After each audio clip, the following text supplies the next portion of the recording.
Welcome to the Dad Level Podcast, episode 15. This week's topic is from street light to tablet light. We're going to talk about what it was with my dad and Colin back when they grew up to when I was growing up in the, mid 80s to early 90s, 2000 era. And then my cousin, who is 14 years younger than me almost. So, all right, let's get into it, Dad. Colin. Okay. I'm glad you clarified that for us because it was different sitting under a street light working the corners when I was a kid than what you guys get to do now. Yeah, talk about Craigslisting and everything else. Yeah, it's all fans only tips. Yep. Swipe left, swipe right. There were no Ubers. Those are a lifesaver now.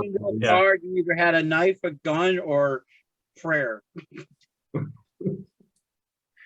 Which is funny because that whole comment reminds me of, you remember where I used to live and we walked down to that convenience store? Yeah. You go to the end of the park and go down the road and there was that convenience store on the right, and how there were the gangbangers and they would pick on us when we'd go in the store. And it never failed. Either Gene or Randy would flip somebody off or get them do something to make them angry. And I remember we went, my dad goes, go get some milk. He was going to make us pancakes. And we went down and Randy had that 8-track, or what was it? That little radio he used to carry around. And somebody said they went by us and somebody said something to him and Randy flipped them off.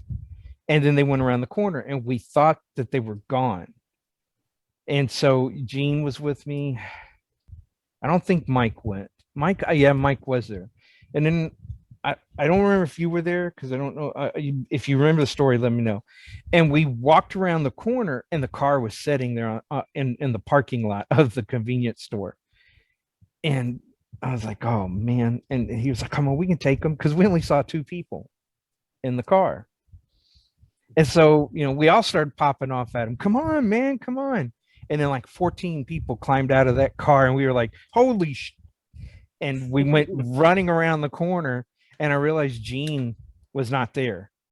And I go, where's Gene? Gene's back there. He's like, yeah, come on, man. I'm like, come here. And I was dragging him around the corner and he was like, no, we can handle it. I said, no. And then we go all the way home and my dad goes, where's the milk? And we had to go back to the store. They were out, Dad. We had to go to another store. I wish I'd thought of that. You're gonna have to go get it over at Safeway. They didn't have any. But I always hated that. That was Saturday morning, and that was in Houston. And what side of Houston? Remember? I don't remember which it was. The south side. It was, if you were going, it was off the Gulf Freeway. If you were going to be heading towards Galveston, it was Edgebrook, and then you went back into the back of the old neighborhood there. That was where East Haven and all those other places were. So that's where I grew up. That's where all my friends lived. That's where we would walk to the bus and go to school, and that corner was where we caught the bus. So, and since I'm gonna be tattling on myself probably a lot in this, I'm gonna tell another story about your dad, Ryan. There was a time that we were going to school and we'd have to walk down this gravel road, and we were just slowly walking. We were tired. My dad made us get up really early. And so Mike goes, oh, hell, it's the bus. So we start running to catch the bus because we were afraid the bus was going to leave us. Then you had to run through the neighborhoods and catch it way the heck when it circled back around. And Gene didn't go to school with me. He caught a different bus. And so I don't know what happened, but Mike goes, come on. And instead of running to keep up with him, we both jumped in a bush. And I was like, looked at him. He goes, why'd you jump in the bush? I said, because I was going to skip school. I said, why'd you jump in the bush? Because I knew you were going to skip school and I wanted to hang out. And Mike is just screaming in the middle of the street, come on, oh, the hell with y'all. And he gets on the bus and it leaves. And we walked towards the mall to wait until it opened up. And eventually we got so bored, we just went to school. I walked him to his school, and then I made the shortcut up Allen Genoa Road and went on to Dobie and just signed myself into school. Because back then you could do that while you're late, miss the bus. Took me too long to walk. Yeah. There was one day I slept in and I woke up and I was just like, you know what? I don't need the first 3 periods of school. So I slept through my first 3 periods and I walked in. I just went to school like regular, walked in like I had been there all day. And one of the football coaches walked up to me. He's like, Ryan, where were you first period? It's like, oh man, I was here. Did you not see me in class? He's like, no. I was standing right behind you the whole time. You kept turning and I was like, what are you looking at? That means my ninjutsu techniques are working. John Cena. Yeah. Oh man. Yeah, I never skipped school. I just went. I mean, the only time like we had that, we were always late though going in because we always stayed up.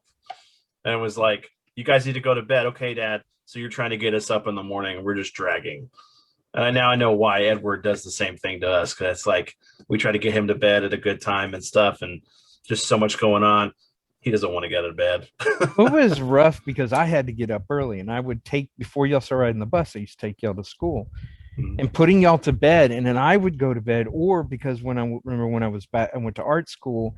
When y'all went to bed was when I had to do all my art projects. So I would be up until 2-3 o'clock in the morning trying to get something done that I had to take to school with me. And I'd hear boom, boom, boom. Or y'all would get into an argument in the middle of the night, and I'm like, they're not even asleep. Walk in there and they're like, and I'd be just staring at them and waiting. And they would just, eventually that eye would open to look and see if you're still in the room. Oh, Dad, what's the matter?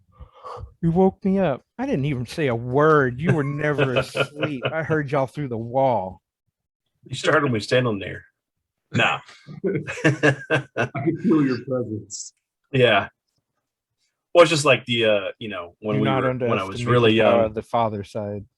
When I was really young, the whole thing about me having my bodyguard of Jason Voorhees and scaring the hell out of you. I think we did talk about that, but I don't know how deep we went into that. I don't know if we actually did. Maybe we did. It was a while back, but he used to have bad dreams. So I would say, in your dream, you bring in the baddest person the toughest person, and then you have them as your guardian. And, you call them. And I'm thinking he'll bring in Superman, Batman, Flash, one of the superhero characters or something. But no, I found out the hard way. That's not exactly what he called in. So he sleptwalked like his mom, and he would set up in the middle of the night and start talking. And I'd hear him talking, and I'd go in the room and check on him. And then you try to just coax him to lay back down, and he was just wide awake, and he was setting up and he's staring at, he stared at me, and then he kept staring behind to this. He had a sliding glass closet, with the doors that would open like that. And he kept staring at it. And I was like, what's the matter? And he was talking to me, and he was telling me like we were in the woods and that somebody was trying to get him, and it was really scary. And he goes, it's okay. I brought my friend in. And I was like, well, who's your friend? He's like, Jason. And I said, Jason as in who? Jason Voorhees? He goes, yeah, Jason Voorhees. That's my protector. And I was like, wow, okay. And he goes, he's standing right behind you. And I had moved closer to the bed with the closet behind me. And I'm like, oh crap, somebody's broken the house and they're hiding in the closet, and they got a hockey mask and a machete, and I'm about to get it in the back of the head here. So this is how I die. And I'm like, what, where is he? And he goes, he's right behind you. He's watching everything you do. And you're trying to breathe, and you're fighting that I don't want to turn. I'd rather get it without seeing it instead of turn and go Right. whack right in the head. And he goes, he's behind that tree. And I went, oh, he's still dreaming. There's no tree in the house. And I was like, I thought for sure it was in the closet. Somebody, I even checked before I went to bed. I was like, okay. And I got him coaxed back in and he went into sleep. And the next morning I was like, he was eating breakfast. And I was like, so, Jason Voorhees is your hero in your dreams? And he was like, how do you know that? I think we visited together last night. And I had to tell him what he said. And he goes, I don't remember any of that. But he goes, yeah, I took your advice. I thought of Michael Myers. I'm like, no, I don't like Freddy Krueger. No, I went with Jason. Like, okay, I can see that, but damn, just don't do that to me anymore. Yeah. Yeah. And then, I'm like trying to go to bed that night and I kept hearing, all my brain, man, just would not let it go. And you know who Embers was? Ash Well, that from makes sense. Evil Dead. Yeah, that was her hero, Bruce Campbell. But I was like, so Bruce Campbell, no, Ash. I don't want Bruce Campbell. He's an actor. I want Ash. I want the boomstick. I want the chainsaw. Okay, all right.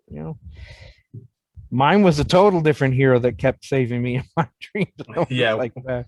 I don't. Okay, we want to say Wonder Yeah. Broad. Okay, that's it. Yeah, my version of Wonder Woman.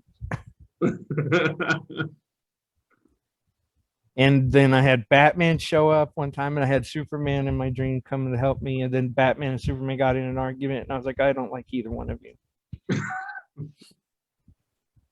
So, Colin, did you ever have any protectors in your dreams or anything like that? You ever had nightmares? No, I mean, I grew up on a staple of British comedy and Ed Wood movies. So my dreams always just kind of shipped out early, and if they reined in, it was with a Mel Brooks element. I wished I had some of those. I would love to have Benny Hill as my hero. Yeah, could you imagine the monsters coming after you, and then girls run across the screen, and then Benny Hill went.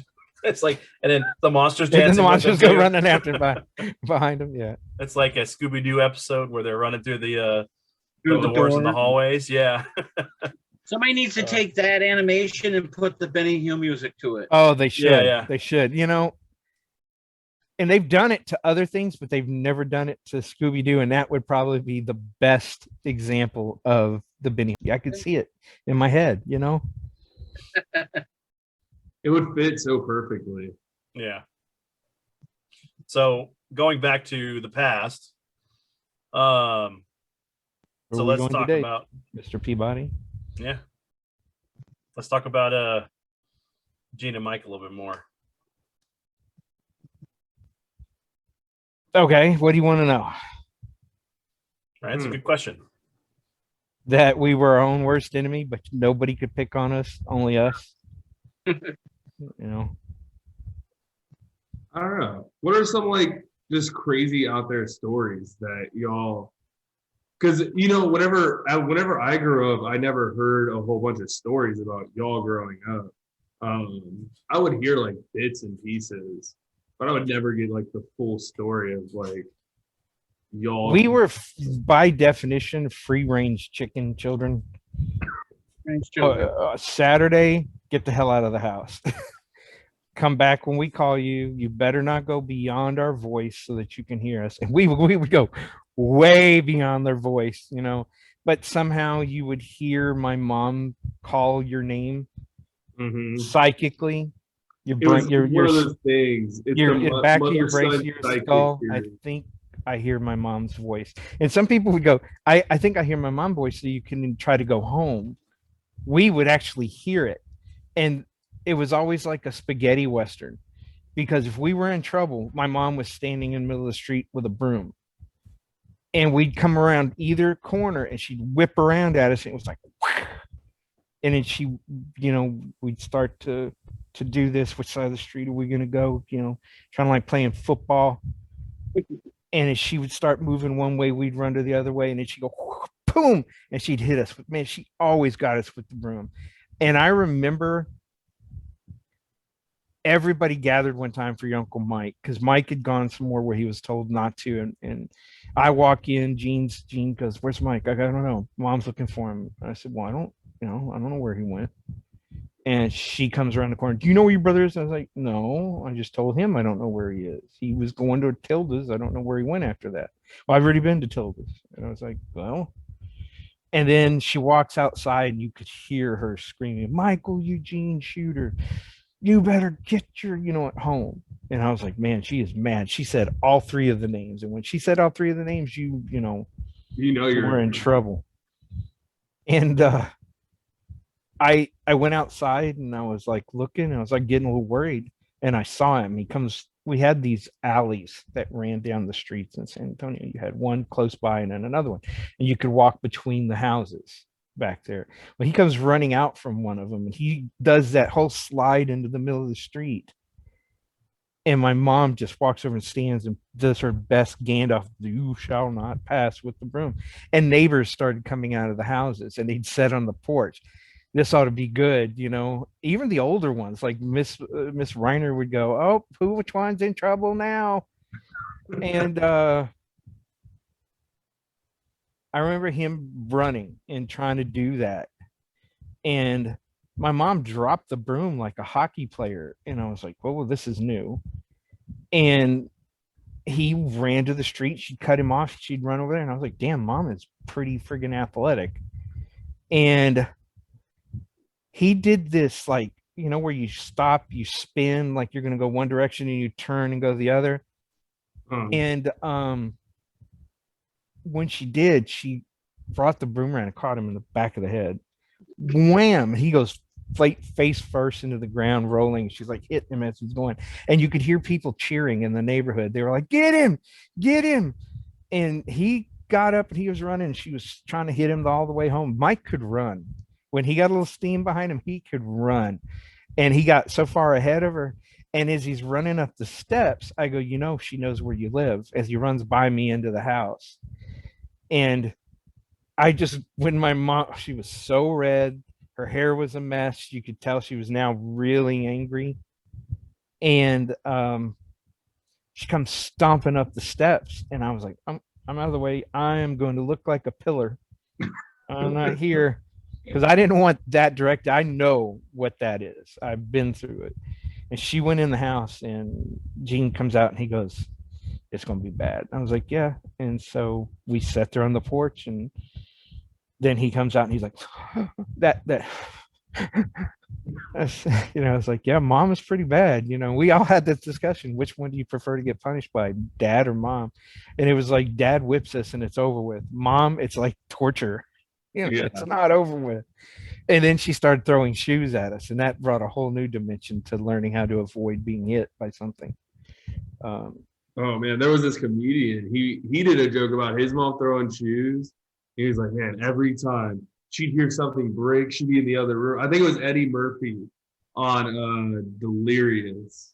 Yeah. And he was like, I'd be in the kitchen, she'd be in her bedroom, she'd hear me break something, all of a sudden I'd turn, I'd just see a shoe come and smack me across the face.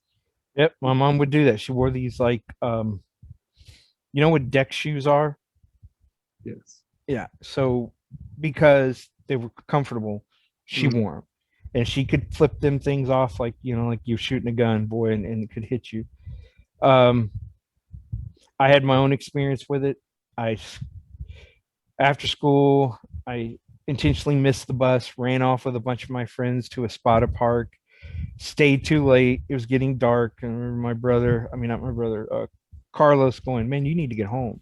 You're going to get in trouble. I'll walk you." And he walked me to our Holiday was the street we lived on. He walked me to the end of it where it met Preston. He goes, "I'm out of here. You're on your own from this point." And so I'm walking, and oh no, I'm in the wrong street. This was back when we lived at Grandma's house, and I was at CC Ball. And I remember seeing my dad, two police officers, and my mom and my grandmother. and my brother's off on the side playing with some other friends, and they're all talking, and I'm like, I wonder what's going on. What happened here? And walking towards it, I see my mom. My mom talked with her hands. When she was angry, she was like very flamboyant with her hands. And then I see her just go pointing at me like, that's that he looks, I could just hear her saying, it looks like him. That looks like him. And then my dad and one of the officers come walking down the street, and he goes, where you been, boy? And I went, well, I missed the bus. And I went off and hung out with some of my friends. He goes, your mom she's livid. And the police officer was like, you want to come with us? And I was like, no. And what the hell do you mean by that? Because this is your chance to survive. And she runs up, and she's just tears. You know what tears when the mascara runs? That. And she's very angry. And she's hugging me. Are you okay? Did anybody do this? What happened? And I'm like, Mom, I'm fine. My dad goes, like, what do you mean? Why do you keep doing that? And he was telling me, don't say certain words. Like when you're in trouble and they think you're hurt, you say yes. Don't say, no, I'm fine, I'm okay, because you won't be after they get a hold of you. And I could see it looked like a thermometer. Her temperature was rising up, and she was getting red all the way up. And the officers were like, oh, well, we got to go. I'm glad he's safe. Nothing happened. I was like, no, I'm fine. Okay. And they're just walking off, and they're looking back at me, and I can hear them saying, poor kid, we'll find his body somewhere down the road somewhere.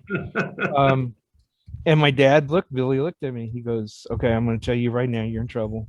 You're going to get it. No way around it. Who do you want? Me or your mom?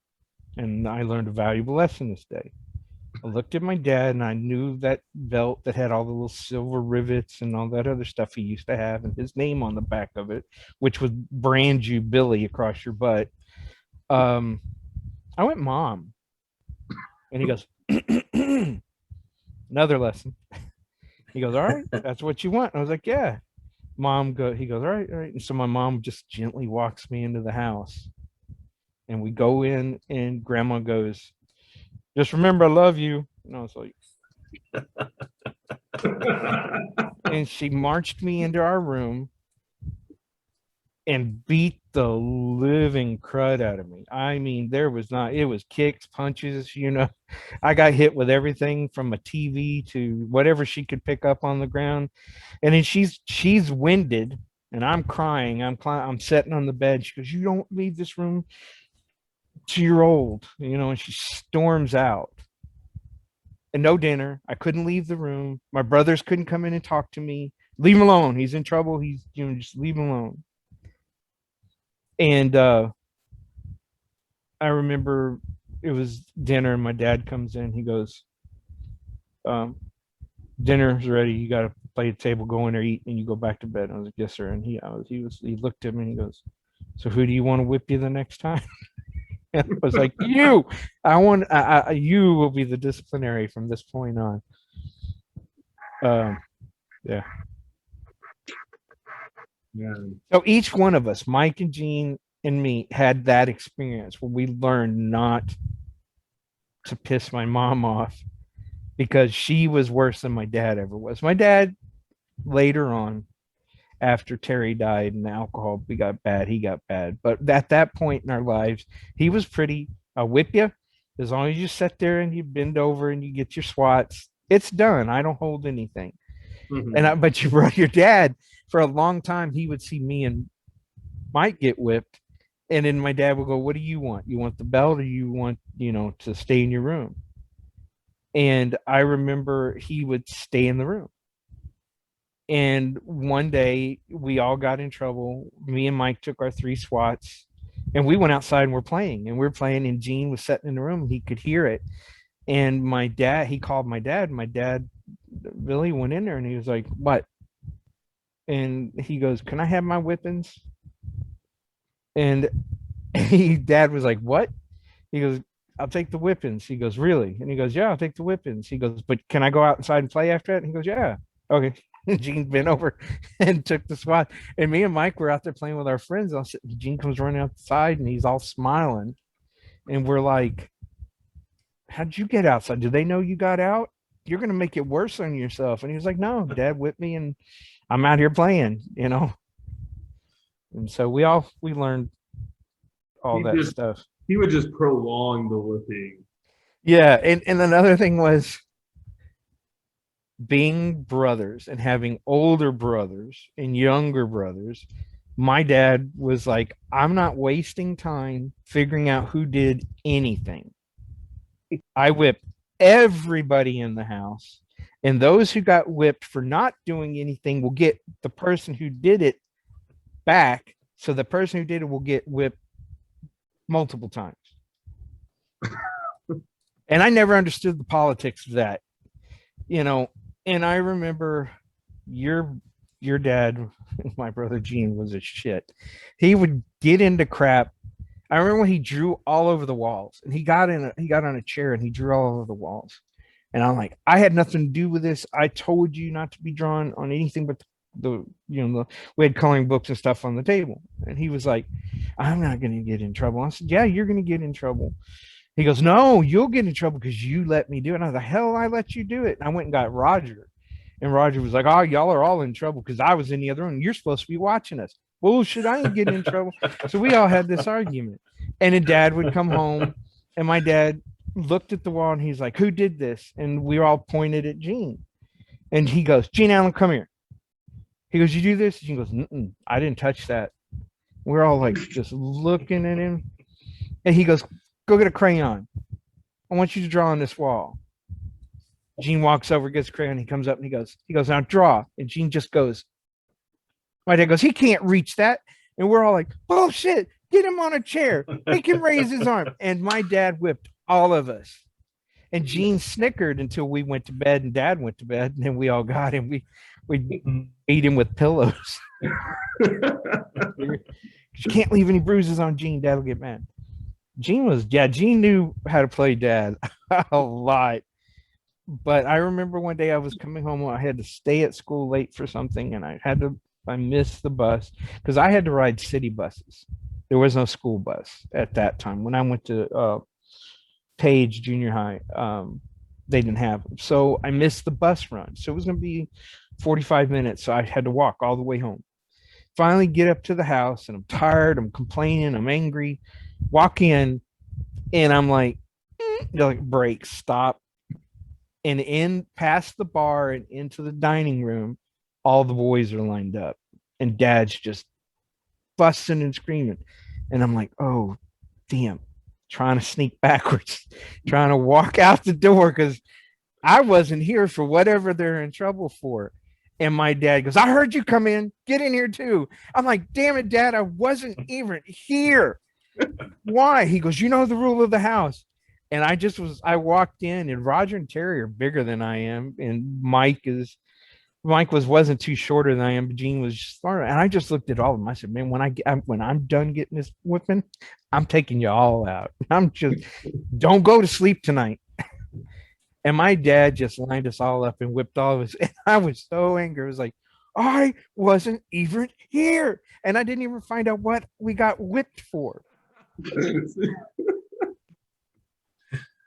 just sitting there just getting whooped for no reason. No reason. I was like, and I tried to get it out of like Mike and Gene slept in the other bed and I slept in my bed. And I was like, so what was that all about? Nothing. You don't want to know about it. The hell I don't want to know about it. I got whipped for it. I better know what it was about, you know. Oh man. So but we were, ahead, Dad. you know, it was funny. Every day was like an adventure for us. Once we got out of the house, we would walk. You know, I would go down. I can't remember what that one street was down the back over in Hackberry and where the restaurants were. And I just roam and then come home. And then, you know, Gene did his thing with his friends, and Mike would go over by the church and play the basketball and baseball and stuff over with those guys. Roger and Terry were older than us. So Terry was always off trying to date some girl. And when he got a motorcycle, you never saw him. Roger, he would go to the bar, you know. He was drinking before he was even 18 years old because he was huge. He looked like a full grown man. And my dad knew most of like Stitches was the grocery store, but there was Myrtle's and there was Bev's bar and a couple of bars. And my dad knew all of the ladies there, and you could go in and get a Coke for free. Roger would go in and shoot pool and stuff. And then there would be nights like after Roger started shipping, and well, they moved out, they went to go live with their mom, and that was kind of strange, having to deal with that split family thing. And when they moved away, they kind of were doing their adult thing, so it was just me, Mike, and Gene at the house at that point. But Roger would come by sometimes and he'd pick us up, and we'd go off on these little driving adventures. We'd go get sodas or we'd go to the movies and all this other stuff. And so we were always just doing things. There wasn't just staying at home. Mm-hmm. Now, at some point in my life, I got into comics, reading, drawing, and I spent more time at home. And I remember my dad sit down at the table and he's like, "Boy, you gay? You like boys?" And I was like, "What the hell?" Because I read a comic book or a book, I'll never see you out. You're never with a girl. So then I spent like a year trying to date every girl I knew in the neighborhood so my dad would leave me alone. And I was like, "Dad, that's just wrong, for you to assume anything, because I just like to read comics and stuff." Because he was a hunter, fishing, outdoorsman. And so we all had that in us. We would go fishing with my dad. We would go, matter of fact, that was a lot of our summers when we were younger, were load up in the truck. Where are we going to go? We're going to go to Disney World. Oh, that's going to be great. Took us 2 months to get to Disney World because we fished every little friggin' spot all the way up the coast to Florida. And then we were at Disney World for a whole 8 hours before he got bored and said, "Man, we got to get to this other place," because we had a charter boat to go fishing the next morning. And but I really enjoyed going to the Keys. Beautiful, just beautiful water. But then when my mom, what happened with her, it got to be where we would stay and he would go on his fishing adventures. And so he would be Cozumel and Cancun, and we'd be like stuck roaming the streets with neighbors who would watch us sometimes during the summer. But there was always women who watched over us in the neighborhood. We never got away with anything, because when my dad was gone, we were hellions. And we'd think, "Dad's not here, he's not gonna know." And then all of a sudden he'd come up and go, "So what was that about?" Like, "How do you know about that?" Because I have eyes everywhere. So you'd walk around the street trying to figure out who was spying on you to tell my dad what was going on. Mm-hmm. But you didn't pick on us. We picked on each other. But like when people stole a bike or they picked on us, and we were right there, and it was all of us together, standing the ground. We were a united front. But when we weren't doing that, we were literally trying to kill each other. I remember there was a summer where Mike and Gene just kept trying to kill each other with bats. We would play street baseball, football, where you're dodging cars that are coming at you while you're playing football in the street. "Get the hell out of the road! There's other streets." And I remember coming outside, and I just, in the middle of Mike and Gene in the middle of an argument, and Gene just goes whoosh, and I see Mike from the back of his head in the back go wham, and Mike goes flying back. And I'm like, "You killed him." And Gene goes, "I did not," drops the bat.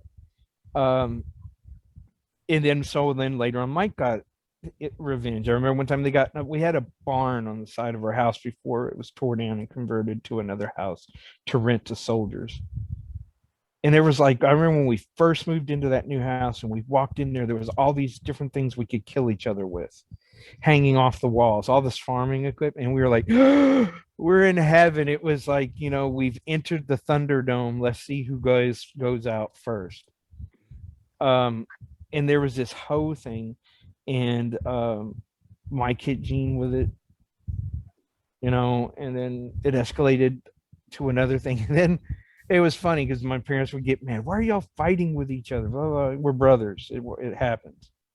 And then Mike was riding his bike and he hit like a thing that turned the wheel and it kicked the handlebar up. So Mike had, I don't know if you ever watch your uncle, he has a scar here, Mm-hmm. a scar above the eyebrow. On this side, he has a scar here and a scar above the eyebrow, and it's a matching set on both sides of his head. He did that one to himself with the handlebar. And he comes in and he's bleeding. And the first thing that my parents assume is that one of us had hit him. And so I was like, man, I better not be getting in trouble for this, because we would jump the curb on the bikes and do all this other stuff. And, he was trying to tell him, no, they didn't do anything. And they're fussing at me and Gene. And, Mike's like, they didn't do it. What? They didn't do it. I hit it with the handlebar. My dad was like, he lost it. He goes, boy, do I got to get you a helmet so you can ride your damn bike? So let's go ahead and change a little bit. Colin, why don't you tell us about your first interactions with Gene and meeting him and stuff, and if you remember. It was kind of just organic. Where I was probably middle school. I don't think we were in elementary school together. South Houston. And honestly, I don't remember the first meeting. I just remember, in fact, when I think back, I have to think way back to before when I moved to Houston from up here, because all of my memories, at some point, it's either your dad or Gene or in the early stuff. They're everywhere. It's one of those things that I don't want to say no, they weren't there for this. Yeah, they were there for that, but they were always there.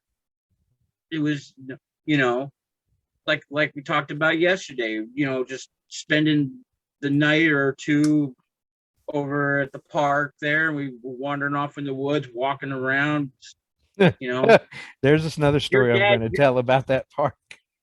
Your dad would always tell us, go out after breakfast, where he sat there at the stove and did everything with the bacon and and just slapped it there. Had time to digest, go to the bathroom, go. And then that was it. Get out. That was because he wanted to sit on that couch in his underwear. That was my dad, man. I was like, I'd be laying there in bed and he'd come stomping down the hallway to go to the bathroom. And all you would see, because he was Indian, remember, his skin was kind of a darkish red. And you just see this white pair of underwear come floating down the hallway because he blended in with the cabinets. And we're like, I always had a headphone on in the house because I tried to hide in my little cubby. Remember, my bed was up in the wall and I was just like, yeah, I'm okay. I'm fine. And man, I miss those. I really miss those days. But remember that we had woods around us, and I mean not just little woods, and there would be abandoned houses in these woods, and it was like, let's go exploring. And I remember one time my dad was like, where are your brothers? And I was like, I don't know, I think they're in the woods somewhere. He goes, go get them, we're gonna go eat. And I'm like calling for him, and I can hear him everybody having a good time in the woods. And I walked up and went down that little alley, and there was that old house that Gene liked to play in. And y'all, I don't remember if it was you were there, but I know that they had drug a mattress out into the yard, and they were jumping out of the second story window onto the mattress and trying to land. We did. Yep, we did that a few times. And I was walking up, and he's like, hey, big brother, watch this. Whoop. And I'm like, no, no. And he's like, and he'd get up and laugh and go running through the house to go do it again. And here comes another kid. And I'm like, God, I don't want to be a witness to this. I'm going to get in trouble. But you remember that other house that was on the other side of the woods? We never went in there because one time we saw somebody hanging out there. We were like, oh, no, we got to get. Because we'd make war with other neighborhood kids in the woods. Oh And yeah. we'd like have rocks and mud balls. And we were like, this is our woods. And we would literally fight over territory in the woods. But this house, and I was laying on the couch, and Gene comes tearing butt into the house. Door slams open, and he goes, "You gotta come see this." And I'm like, "See what?" Because you just gotta come. And then one of his friends comes up, "Come on." And so I follow him, and I'm like, "Please, don't let this be a body. Don't let this be something." And we go up to the house, and I'm like, "Oh, did y'all go in there?" He was like, "Yeah, it's okay." So we walk around the back, and there's no windows. All the windows has been smashed out. And so we climb up into the window, and we get in there, and there were porn mags stacked to the ceiling almost. It was like, look. And he's like holding up a penthouse, and it's like, look, it's the greatest thing ever. And I was like, wow, that's really cool. I want this one. And we were like divvying it up. And then I found out they started selling them, and they would be walking around with money. I was like, how'd you get that? We're selling the magazines. I said, don't sell those magazines. That's ours. It's mine. We found them. I was like, damn it. But we built one of our first tree forts up in those woods. Oh man. One time, there's a long branch. It was beautiful. These trees had these long, huge branches. You could walk out on them. And so you go from one tree to the other. And Gene was up on one, somebody else was up on one, and they were like, come on. And I climbed up, and I was trying to walk. And underneath it were these bushes. They were really thick. We didn't know what kind of plant they were. And I slipped, racked myself, and then fell into the bushes. And it swallowed me up. And Gene was like, Vince. And then everybody started running, and they were like looking for me. And I come climbing out of this thing, and everybody steps back away from me. And I'm like, what? And they're like, and there were banana spiders. I don't know if you know what those are. They were all in those plants, and they were all on me. And I'm like, I feel something go. And I was like, oh shit, what is that? Gene comes running at me. I'll save you, big brother. And he goes on my head and squashes the spider into my hair. And it just falls down. And the damn thing was like that big around. And he was like getting them all off me. And I was like, ugh. And I can't believe you did that. What if it had bit me? I was thinking, what if it had stung me? And years later, there's a movie called Caveman with Ringo Starr and Dennis Quaid. And there's a scene where Dennis Quaid's character is sleeping, and this giant mosquito goes and lands on Dennis Quaid's face. And Ringo's like looking around, and he goes, and he smushes it into his face. And Gene busted up laughing because he goes, remember when I did that to you? And I was like, yeah, I remember when you did that to me. And that was a funny moment that we would always have, because it was not only real to us, but it happened to somebody else in a movie screen. Yeah. That was the worst thing we ever did, was we started watching movies and tried to imitate the stuff that was going on in movies. That didn't always work out real well either. But as far as Colin and Gene, I remember Gene, I got my Delta 88, my Oldsmobile, and got a call from Gene to see if I could give them a ride home. and I went up to the school that y'all went to on Allen Genoa, and I picked you up, Colin, and some other kids, and I took y'all home, and that's how I first met your family. Was Yeah. But then Randy and Mike went to Dobie, and then Right. I met them. I met Randy through Dobie, and at first didn't realize y'all were related. But how I met Randy was I was waiting on them to come out to Mike to come out the car so I could drive us home, and this crazy kid comes running at me with long hair and everything, and he just dives in through my window. He's like, "Hi," and I was like, "Hey, who the hell are you?" "I'm Randy. I'm Mike's friend." Mike gets in the back seat. "Hey, yeah, this is Randy. You can call him Snoopy." That's Oh, and I man. for a long time I was like, why is your nickname Snoopy? And then Mike goes, "Get him to dance."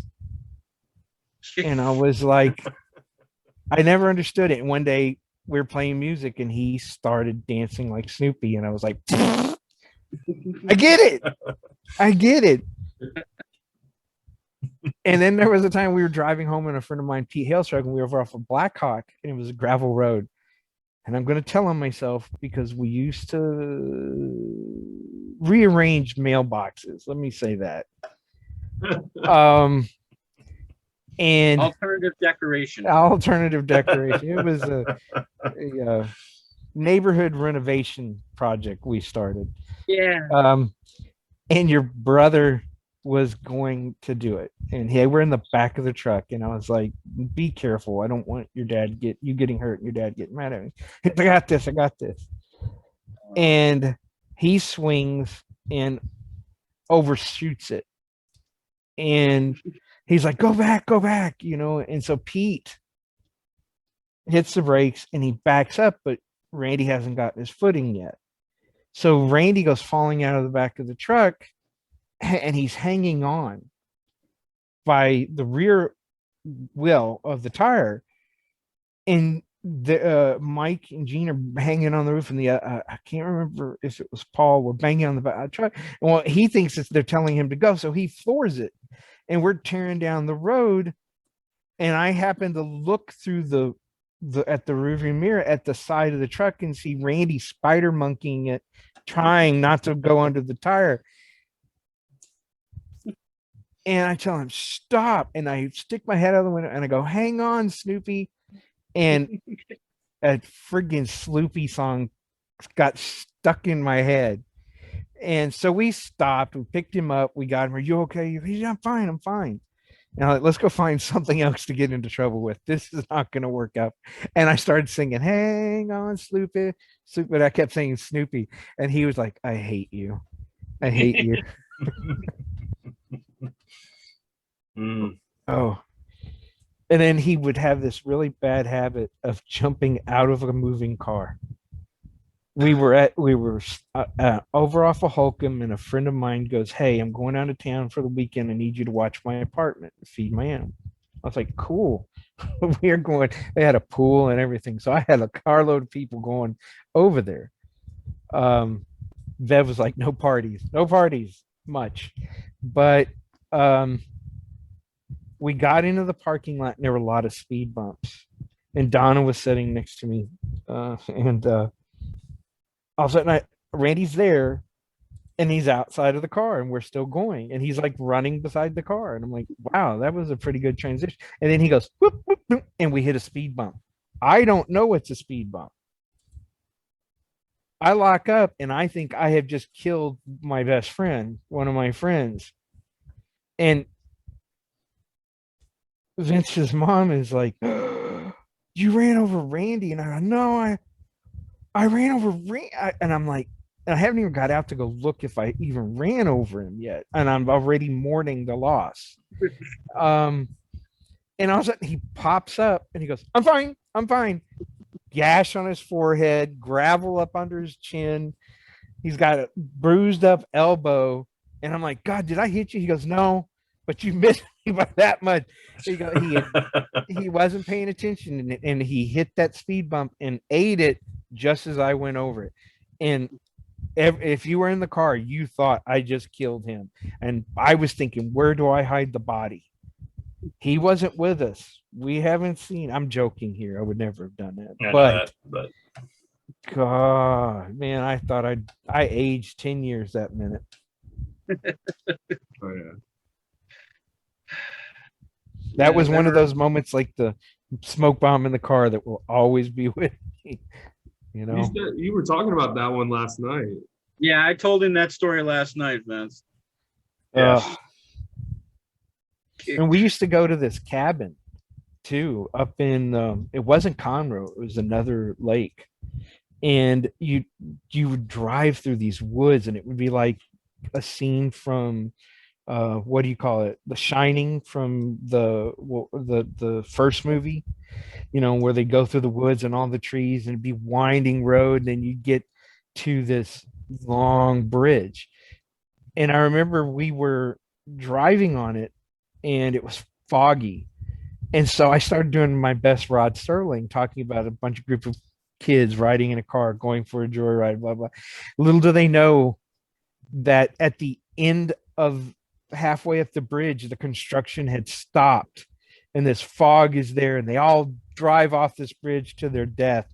And everybody in the car told me to stop, stop the car. And I'm like, what? I'm joking. No, stop the car. We all get out and walk the bridge to make sure it's there, then get back in the car and kept going. And they, Donna was like, don't do that again. Don't do that again. So what were you saying, Colin? Before Dad starts telling that story? Yeah. I have a lot of stories. There's a lot of stories. I don't remember what I was saying. I know because we were mentioning the whole the smoke bomb and stuff, and then I don't know if you're pointing to something else too. Yeah, just the memory of that hand sticking through the seat with the smoke bomb already lit, like this.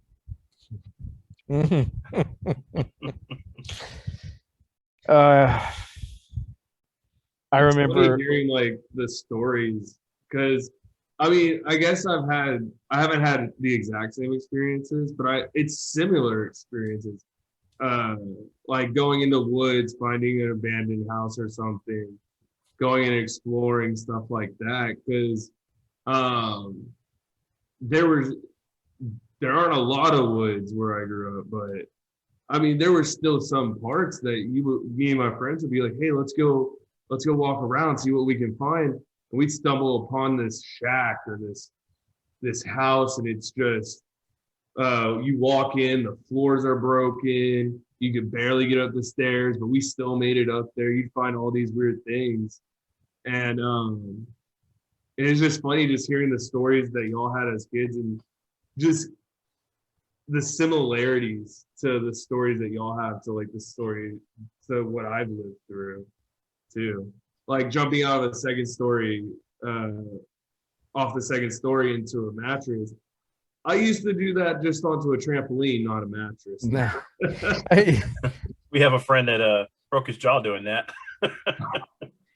he fell. Well, At least another about your call? dad, Oh. Ryan. Your dad, once he got that Monte Carlo, that big boat car of it, that was what he wanted to go cruising in. He didn't like riding in my cars, or he wanted to go, and he just playing his music. And we took this girl home that had come over, and we were coming back, and there's this long road, and it's a bunch of like refinery and warehouses on the left, and the road turns into a T, but the other road is kind of catacornered. It's not a straight X like this. It's like that. And then these run off, but that is a much shorter road because you hit like a highway where there's a lot of traffic. And your dad decided he wanted to see how fast that Mercury could go. And it was a railroad track that you go over on that road. And I'm like, okay, let's do it. You know, and so we turned around, drove through, got to the, and he punched it. And I don't remember how fast we were going, but we ran out of road, and we hit that railroad track, and we were like, woo! And we were both laughing and screaming, not thinking about where we were going to land. And somehow we went from this catacornered road here and this road here to make it to this one, but then had nowhere to stop. And he locks up and we're sliding in the traffic that's going like this. We're just quickly going. And I'm like, oh, you're grabbing for oh shit handles and anything you can. And Gene just looks at me and he smiles. And I'm like, damn you. You know, he was fearless. Yeah. Oh, that is one of the strongest things I ever remember about him was he was fearless. Oh, and everything was a challenge. No, you can't do that. Oh, hold my beer. Oh, yeah, he was the original. He invented that. Hold my beer. That does not surprise me at all. There's. Well, like I was telling Ryan yesterday, is the fact that like Gene's the only person I know that could be drunk and drive better than he was driving sober. Oh, there goes my dad. I guess I made him laugh too much and he popped out of existence. I'll wait for him to come back. Well, I got one that's non all of this related, but the ultimate example of jumping being free range children. I don't know if you remember Morley Street. You and remember were babies when we lived on Morley Street in Houston over by Hobby. Okay. Some of us figured out how to jump from house to house on the roofs. 10 to 12 foot gaps, and somehow like 6 of us, me, Tony, the Camp brothers next door to us, back and forth between the roofs and 2 or 3 roofs, and these people would be like, who's on the roof? And we're jumping. Somehow we figured out how to be able to jump roof to roof and not get hurt or killed. And oh man, it was crazy. God.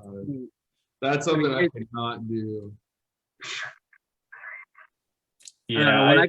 When I come back down, I'm gonna go down Morley Street and I'm gonna take a picture of the house because that house on Morley Street is iconic, and I'm gonna have to take a picture of the gap between the 2 houses because I still think about it to say, how the hell did I not die? You know, I the way my luck is in my life, I should have hit the side of the roof and folded over and dropped dead. It just was nope. Oh, boing, man. boing, boing. Good running gaps.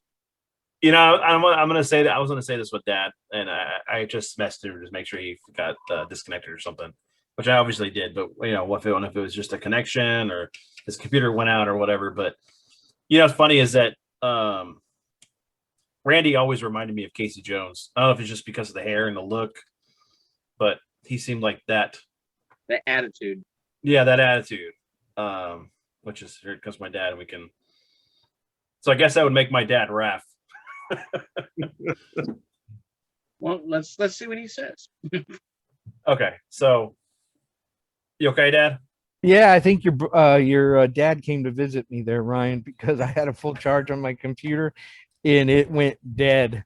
It was like, don't you be telling stories about me. You better be telling the right stories. It's what he wants you to do to make us laugh. He likes to visit us a lot. I thought I had made you laugh so much that you no, it's just like popped out of existence. it was full charge. I looked, oh, I'm good, you know, and all of a sudden boop, it goes off, and then now it says, no, you have no charge. So what I was telling Colin and Ryan is that you know, it's funny because like I always thought that Randy reminded me of Casey Jones, and I guess that would make you Raphael. Yeah, probably. I also called him Chewie, and I was Han, but he was a horrible navigator. Yeah. I think he was not as bad as that big ass car. Yep, Han and Chewie in that big ass car. Mm-hmm. that was the Millennium Falcon. The Millennium Falcon. Yeah.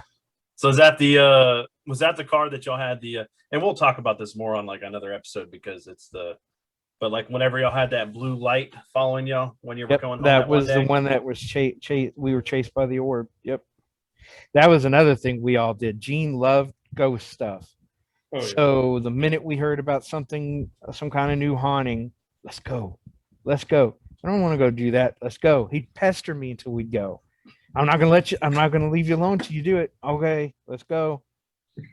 And it was funny because me and Mike and Gene are polar opposites in a lot of ways. Mike was always about the girls, the image. I need to make money. Why? Because I'm gonna buy a present for a girl. I said, you don't buy a present for a girl if you don't know if they like them. They're not gonna like you because you're buying a present. They're gonna like you for you. But if you are constantly buying them presents, they're gonna milk you for everything you got. Loan me some money. No. What are you gonna do with it? If you want to give it away, we can just drive down and throw the money out of the car. And he was always having me take him to a girl's house and stay for a little bit. And I'm like, what? I feel weird parking out in a neighborhood that I'm not familiar with while you go talk to some girl. I'm sure my car and me were on some police blotter somewhere, suspicious vehicle hanging out in the neighborhood. Gene was daring and he would push me to be daring. Gene pushed everybody to be daring. We would go explore sewers.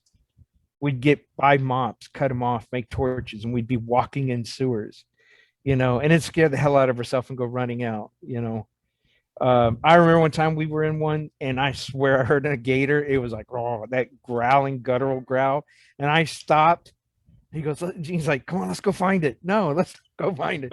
It sees better in here than we do. And we're walking around with torches going, ooh, a free meal. A free meal by candlelight. He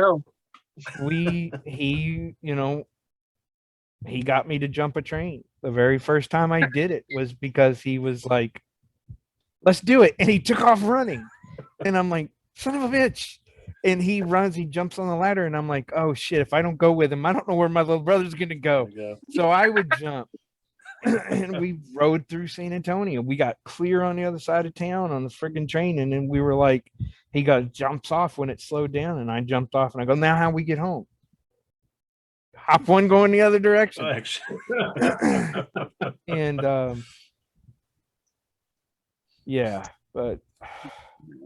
and I swear my dad and mom, Gene, I didn't realize till later Gene was telling dad a lot of the stuff we did because he was bragging. He bragged about it. They go, oh, tell me more. We kept a lot of that stuff away. I swear if they thought we were doing some of the stuff we did, they'd probably had locked us up. But we would build these beautiful haunted houses. Halloween was our time to shine. Christmas was cool, but Halloween was better. And at some point when I got older and I wanted to hang out with my older friends and go dating girls and stuff, my dad felt it was always a good idea for my brothers and him to come with me. Take your brother. Yeah. Dad,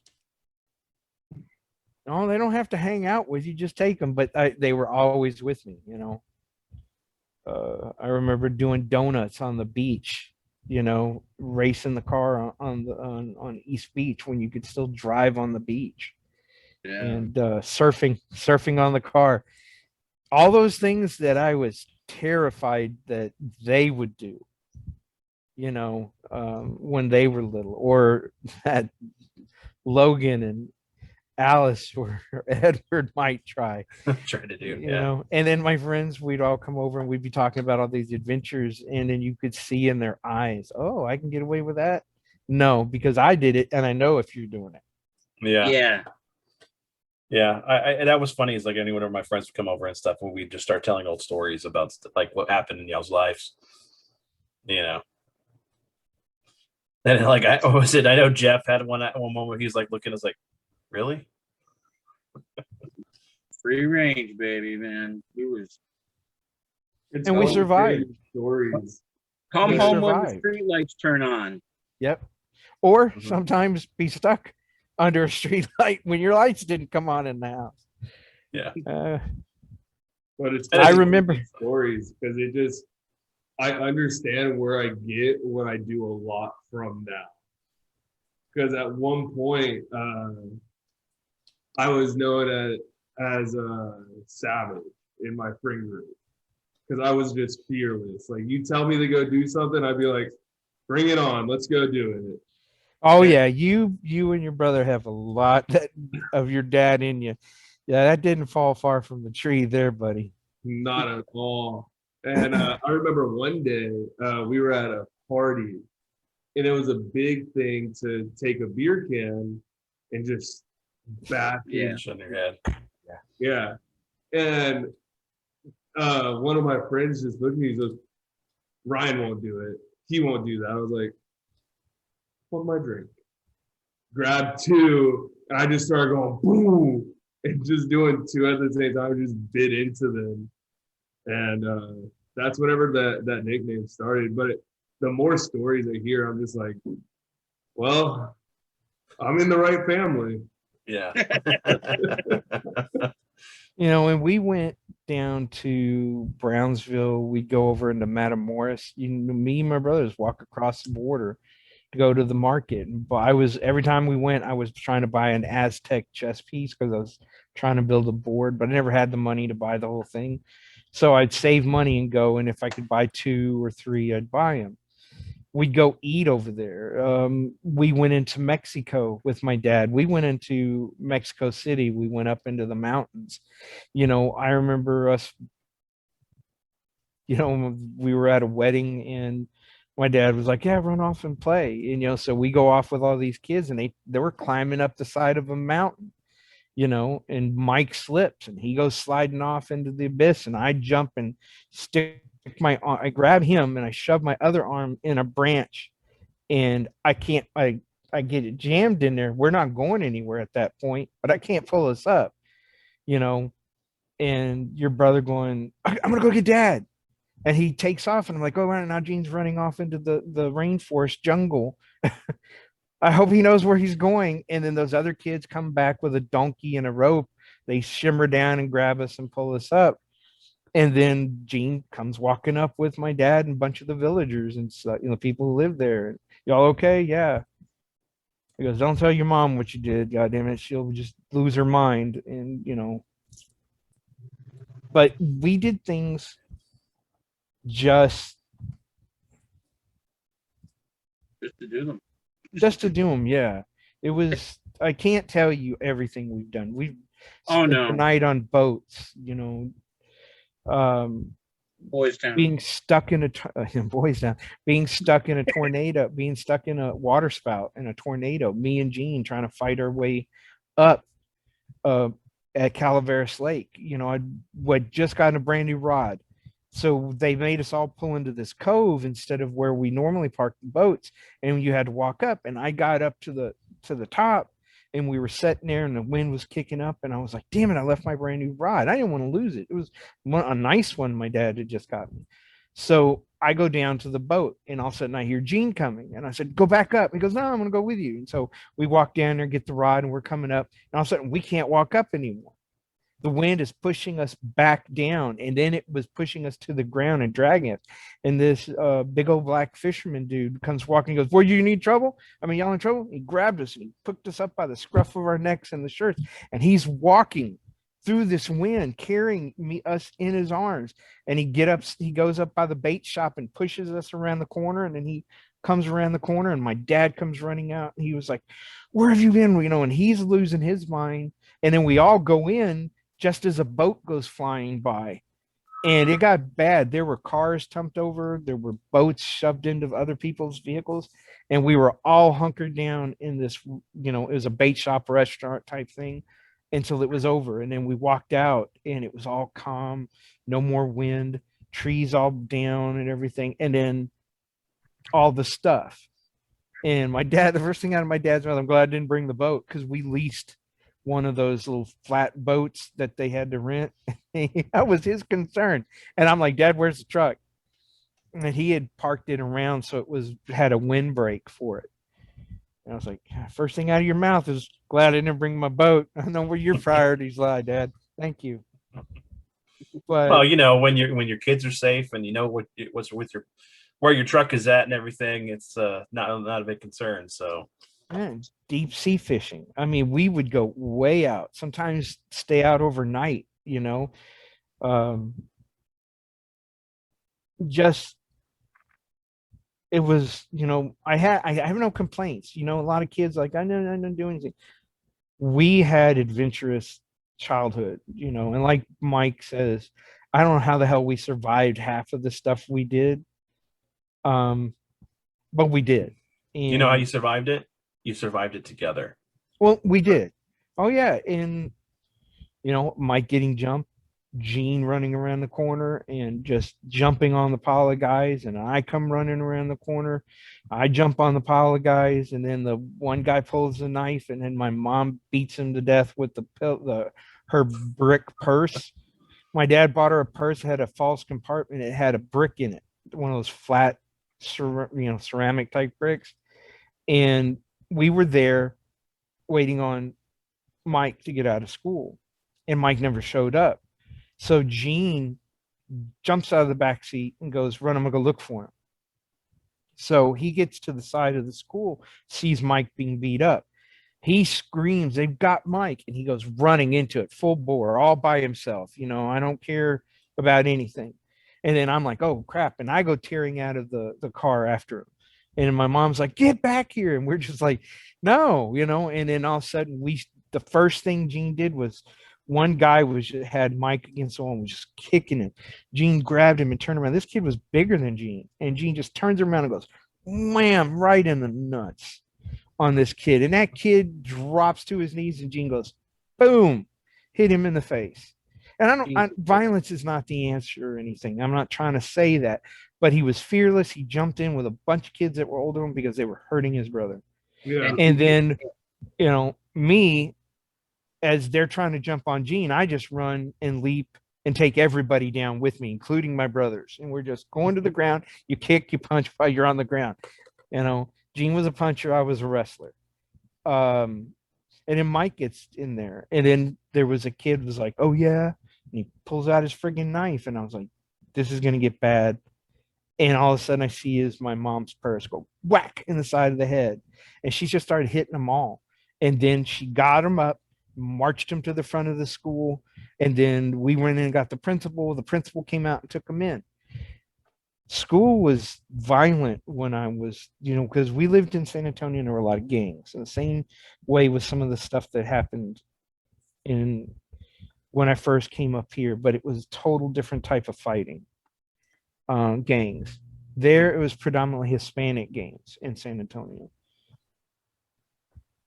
When I came to Houston to live, it was, there would be the Asian community that had their own guys, and the Hispanics, you had the black guys, you had the white punks, the jocks, and all of them fought for whatever they were going to be doing in the school. So my first lesson was make friends with everybody.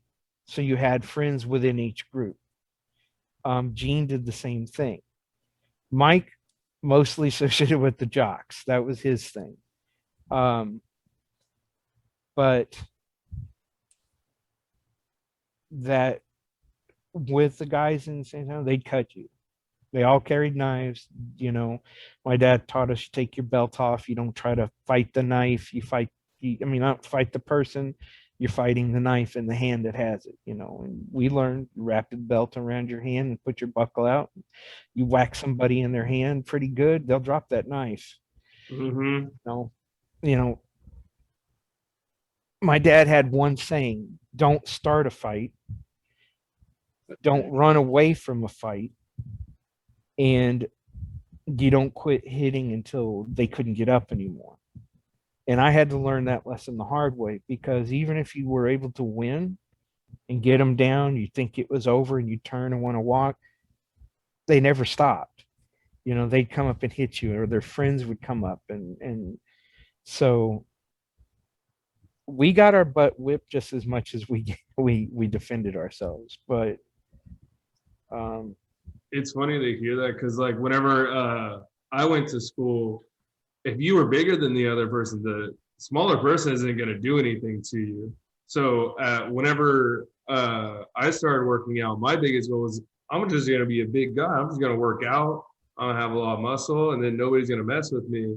Until one day, this guy came up and started messing with me. I was like, okay. And man, he like slapped me across the face, and I didn't throw a punch or anything. I just took him, flipped him over my shoulder, stood there for a second, saw him get back up, turned around, flipped him over my shoulder again. I did that like 3 or 4 times, and then he got up and he had like blood coming from his chin. And at that point, I was like, "You want to keep going?" And he was like, "No, I'm good." And just walked away. There you go. That's redirect that energy. Make them all tired out. Yeah, it's funny because nowadays you still have things like that, but it's whenever it's I was different in now. school, yeah, you didn't have like groups of people going at fights. You had 2 people going into a fight, a group of people watching, and if you weren't in it, and like me, I would never be in it usually, and then I just be like, all right, well, that's not my problem. I'm gonna walk away. Unless I knew the person and it was like a good friend, then I'd be like, all right, I'm gonna have to intervene here.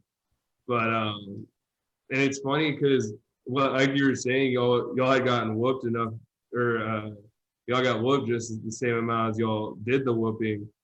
Man, nowadays you can't even spank your kid. No, and That goes into a whole even different the topic. schools were different because the coaches let them fight back then. Mm-hmm. They would Yeah. kids would gather around, the coaches would kind of egg it on. And then like Coach Escobar at Page, he had boxing gloves. If y'all got in a fight outside, y'all went to the gym. Everybody you got the gloves on and you duked it out, so it was a different mindset too, because you knew that they were going to fight. So what they tried to do was control the fight. But I think there were a few of the coaches that kind of liked watching it, that aggression. Oh yeah. Probably. But Well, it's good also to get the kids get it out, let it out, so that way it doesn't linger, it doesn't stay with them. They move on from it. And then once they get it all out, then you discipline them for fighting. Yeah. Mm-hmm. Because they're too tired to fight back on. Fight back. Well, and most of my closest friends in high school started as a fight. Either they picked on me or they picked on a friend of mine. Glenn, who was one of my best friends through high school, was picking on another friend of mine, and he was big, he worked out, and the person he's picking on was thin. And I remember Ricky, he was picking on this little kid. Ricky stood up to him. Glenn goes, "Oh, you want some of this?" And as soon as the bus stopped and everybody got out, it turned into this big fight. And he was getting the better of Ricky. So I ran up and I grabbed him and I turned him around and said, "Stop, you leave him alone." And he cold cocked me in the face. And I was like, I hit the ground. I was like, and then I tackled him and we're wrestling around.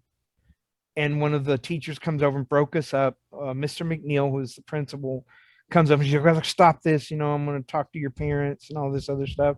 And we went in the office and we're sitting there and we're just looking at each other. And he goes, "I don't even know why I did that."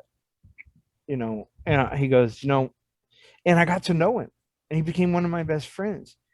His family were older than he was. His dad was 75 while we were, freshmen in high school. And he always felt alienated and outside. He loved his parents. I got to love him too. But he was a total different person than what I assumed he was those first few months of school. I just saw him as another big bully. Mm-hmm. And that's how a lot of my friends came about. Some through gaming, comics, or, like things. But sometimes it was through us fighting that we really got to know each other and became better friends. Ricky, Charles. Charles used to get picked on because Charles was a guy. You ever had one of those friends who was he was not skinny, but he was kind of built because your dad was wiry, but he was strong. Yeah. Well, that's kind of how Charles was, but he did not like to fight. He didn't even know how to fight. But he loved to mouth off. And I would be like, dude, if you don't want to get beat up every day, shut up. Don't say everything, because he had a comment for everybody. And I think I kind of got some of that from him because he was really quick-witted and he could really turn around something on them, and which would make them mad because he'd make them look like a fool. His battle arena was in words and that kind of stuff. So in school, you learned the politics of things and how to deal with people and which ones you could trust, which ones you couldn't, which ones were the preppies, and which ones were all about image, which ones parents were rich, which ones parents were poor. And when my kids got older, I said, sometimes when you're fighting with somebody or somebody's picking on you or they're giving you a hard time, they might be going through the same. You never know what's motivating them to be that way. So don't assume they're that way until you get to know them. If you get to know them and they're like that, then you write them off if you don't want to be their friend. But don't assume you know what's going on in their life, because you might really, really be surprised. But it's funny that you say your friend, his battleground was through words, because that's how I feel like it is nowadays. I mean, you don't ever really see a lot of people fighting in person. You see it all on social media. It's all Yeah. It is that world now. It is that. everybody will just go on social media. They'll say what they want, but they will not say anything that They think to somebody's face. Yeah. No, Yeah. not anymore. I mean, right now, of course, we're dealing with the pandemic and everything, but still, it's the, even before that. When it gets violent, it goes to the extreme, and somebody takes a gun to school and it gets bad. That Yes. or if you're, That's the other. or you And may that's lose your the- job or whatever, because you may say something wrong that offends somebody. It's like, sometimes you get offended. Things are going to happen. You can't, what happened are us as parents teaching our kids to learn how to like dust that shit off. Yeah, you You know, So you're what? going to get What is- offended. what You're is going that to you're going to hurting? have someone. Not everybody's going to like you. Not everybody's going to care about what you do, how you dress, what you're into. Everybody, like, I remember it was really cool back for me because I never really got in fights. I tried to figure a way out of it.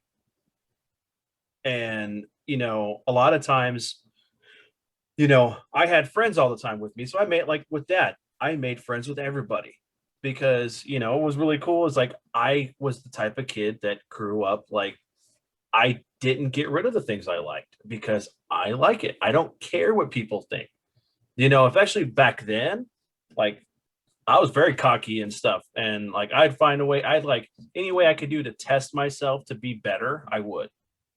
But I'd get bored easy on things that were important because it's like, I need to pay attention in school because I need to pass. But like my last 2 years of school, I had A's and B's because like, I was like, okay, this is important to me at this point in time. But back, when I was younger, I didn't care because I knew already. Of course, when you're younger, you feel that you know everything already. Mhm. But it's funny because like I know that whenever I make friends and stuff, they'll be like, man, this is really cool. I haven't thought about this thing since I was a kid, It was funny because like when I moved to Pasadena area off of Strawberry, when we used to live off of Wentwood and we were going to Miller. It was like I had long hair because we were going to the Renaissance Festival and stuff all the time. And we'd always dress up. So like kids were calling me Simba because I had this long hair and it was like a mane. So I was like, okay, that's kind of cool. Whatever, it doesn't bother me, but it's funny because, as I got to know people there was people I actually knew from whenever I went to the school when I was younger, because I actually went to that same district when I was younger and then moved to Deer Park. And I can't think of the name of the school. I keep wanting to say Riverside, but that wasn't it. No, A.B. Freeman was the A.B. school I went Freeman, to. that's right. And then when we moved over to Deer Park, it was Deepwater. Deepwater. Yeah. Yeah, and then I would have went to Deer Park, but I ended up, we ended up moving back to Pasadena and stuff, and so I went to Miller and Southeastern High School. So it was cool. Like when I would bring friends over to hang out and stuff, they'd be like seeing my dad's stuff, and then they would see my stuff, and it's like, man, you guys are in this stuff, and it's like, this is cool. I have thought about this stuff since I was like 5 or 10 years old. So I mean, it was always about my love for collecting or hobbies and things that I enjoyed, and that always brought people together. Reputation I had in high school with the fact that I was the game guy. So people would come to me to ask me, how do you beat this? What do you do here? Can you get me past this part in the game? So that was an easy way to make some money, because I was like, oh yeah, sure. I'll help you do this. $5, So I was making some cash on the side, being able to show people how to get past something or do it for them. So then they can continue on whatever they need to play on, because they enjoyed the games they were playing. Movies and pop culture and all that stuff. It's just funny how, like, you just bring people in. It's different now. It's cool to have like a difference in opinion on what you like or how you view material, like your perception. It's okay for people to have different points of view. Let me add something. We no longer understand the difference between an opinion Mhm. and a fact. And Yes. opinions are based on emotions. And so when you let emotions run everything, we're always go to the extreme first. Mhm. Growing up as a kid, we grew up where if you got in a fight, they made you shake hands. Shake hands. Walk it off. You've worked, whatever caused this, you've done it. Mhm. Now don't carry it with you. Of course, as a kid, you're like, I'm angry, I'm going to hold on to this, but you learn to let it go faster than now. Now things is all, like you were saying, it's all words, and it kind of festers in people. Yeah, because you don't get a chance to. You don't get to get it out of your system. Yeah, it's still there. So it's like an infection. It just sits there and it infects you. And then you get so desperate because you want to have that release and you can't. So you go to the extreme measures, and that should never be the option. Never. It's funny because, like, the things that, like, I used to do, we would sit out in the front yard or the backyard playing with bokens and sword fighting, sitting there having an audience around the neighborhood watching us as we're fighting back and forth, between either my dad and them or my friends. We would always do like just crazy ninja stuff, or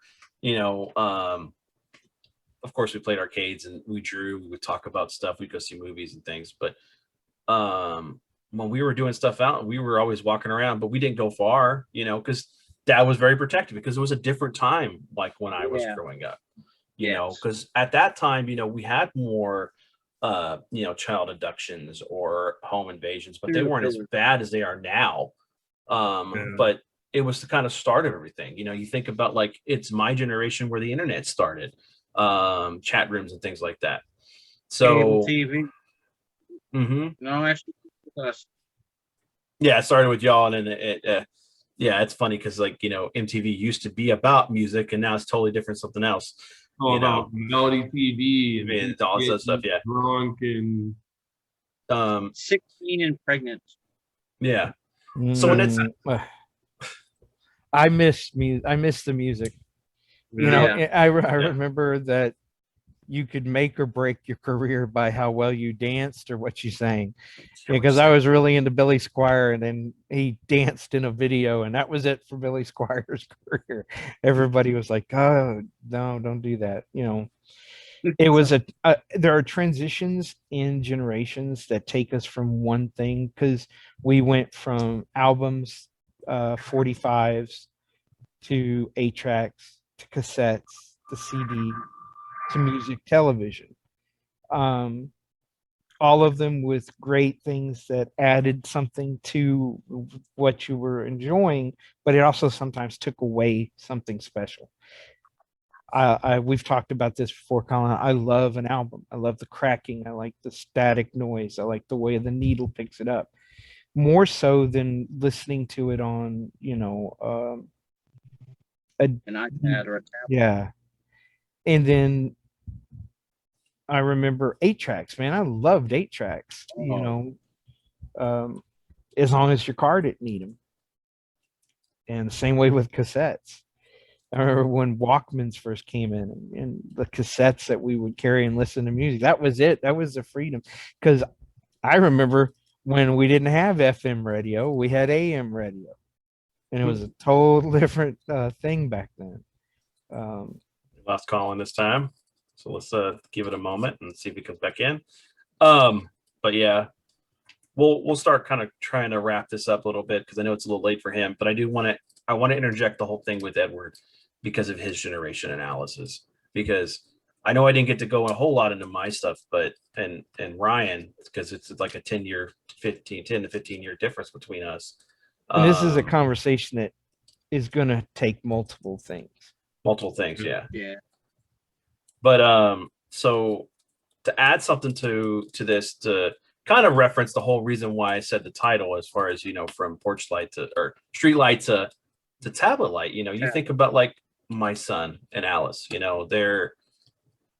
Alice is going to be 7 years old here shortly, and then Edward's going to be following short in 2 months, and it's funny how like what it was like for us, growing up with Saturday morning cartoons, and then going out inside and playing and not have to really worrying about like the dangers of reality. I know that there was a difference between like the transition from y'all with being able to walk like the whole freaking city and not have to worry about it. But, there was things you had to worry about, but it wasn't as bad as it was later on with my generation, where you could have to worry about maybe certain elements of things that were going on. But for Edward, man, I'm really worried now because it's like, you just don't know. And it's like, I don't want to be too overprotective of him because I want him to experience life. But of course, he's only 7 right now. But you think about like, but he's sitting there with the tablet, watching YouTube, and he just watches other people do things. And how the fact that's the sad thing is like, at least with our generation, we like to experience things and do things. But now it's like with Edward's generation and the one just before it, they want to experience life through other people's eyes instead of experience it themselves, Right. And I'm trying to encourage Edward to like do other things and play other things. It's funny. I watched a video where somebody was saying that like, he goes, I have this massive collection of stuff. He's like, and he goes in and goes, but my kids, they just want to play Fortnite. And then it cut over to this other guy. He's like, dude, I understand what you mean. I don't have this glorious collection like you do. But he goes, I have like 200 Xbox 360 games. And he starts naming some of the stuff he has. And then he goes, but my son only wants to play Minecraft. And it's like, I want to get Edward to branch out because it's like, there's things that I watched over and over again, but I love playing new games. I always wanted to play something new. And I understand that like the sandbox element, because, the cool thing about Minecraft is you can kind of make whatever you want to make, even you're still bound by the rules of the game. So, but there's other games you can play that are like that. I know it's a disadvantage because, he's still learning to read, and that's part of the hindrance of things that, would stop him from playing other stuff. But, it's just funny we have a generation of kids that are stuck in a tablet. That's all they do is they look at a screen, it's their nightlight, it's their lifeline. They get all their information from it. And then you think about it too. It's like sometimes kids may be going through stuff in their life because their parents can't be there 100% of the time. And so they see other parents who, may have a YouTube channel with their kids and they're sitting there they're having all this great time. And it's like, man, I wish I could be doing that with my family. So it's like, it kind of like, are we the ones creating the problem for our kids, or our kids are, dealing with the problems that were created as a whole from our society? We should never have made television our babysitters. Yeah. Yeah. Okay. And there was a balance when I was a kid. You only had 3 channels. Cable hadn't been invented yet. So your life was spent outside and playing with your friends, being physical, having adventures. Then you got to come home and watch a little bit of TV. Then you had to go to bed and you had to go to school. But like when y'all were little, when I worked, when y'all got home from school, television was it. But we were lucky enough that in some places there were people who I knew who would watch y'all. Y'all would go out and play with your friends.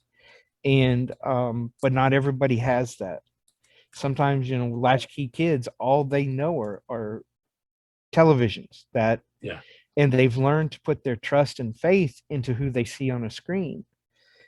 And, you know, we now have people who go, instead of going out and participating in sports and doing other things, play sports on video games and win trophies and awards and money.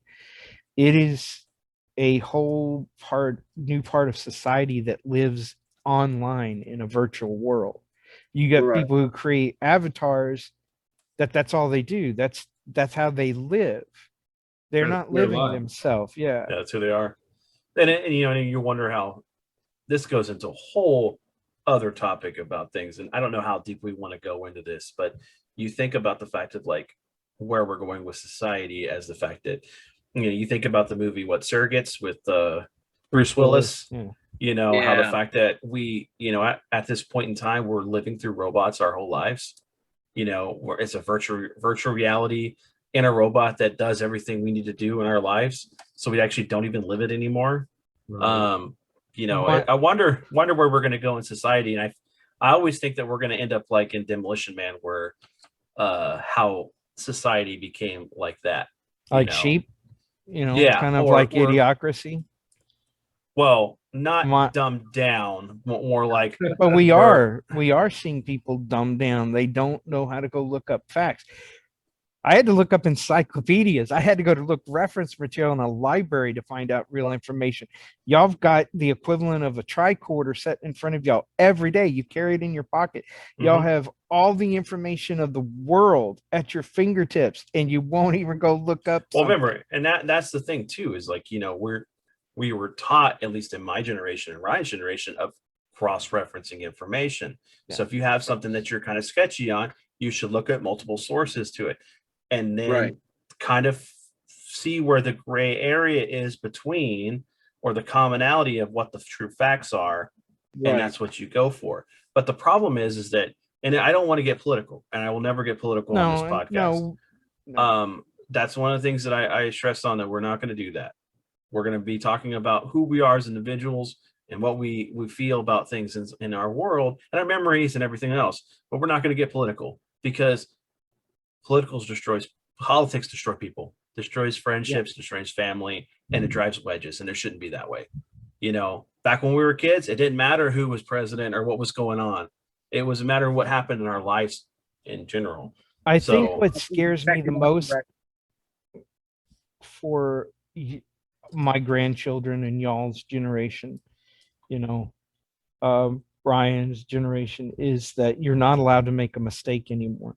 No, If you make a correct. mistake in life, which you're supposed to learn from, you're supposed to spread your wings, you're supposed to try things, you're supposed to learn how things work. Now, if you make a mistake, you carry it with you your whole life.